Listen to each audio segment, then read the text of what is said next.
คือโทษความเก่าตั้งแต่เป็นบ่าวเป็นสาวขึ้นไหมเจ้างามป่านว่านางไอ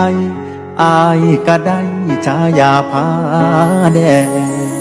ไทยบ้านว่าเหมาะสมเป็นสิ้นสองตอนอ่อนเพียให้แต่งเพิ่นอยากเห็นเขาหักเขาแพงเบิ่งแย่งกันฮอดฟังฟันแต่หลายปีผ่านย้อนเงินย้อนงานแล้ววันเวลาเฮ็ดให้ฮักเข้าห้างป่าโชคชะตาพัดพาจากกันข่าวว่าน้องนางไอมีคนป้อนไข่ได้เข้า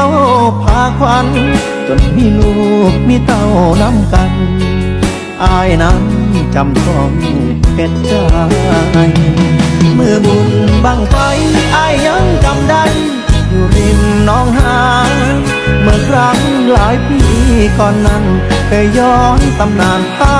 แดงนางไอด้วยสัญญาสิบ่ให้ลมคือน้องหานใหญ่ยีกจักสาดผาแดงนางไอสิหากันไปบ่วายสายแน่คือโทษคือเก่าแม้หักสองเฮาสิสุดทางฝันใจอายก็ยังยืนยันถึงศาสตร์นี้นั้นบ่ได้เป็นแฟนอายสิจุดบังไฟ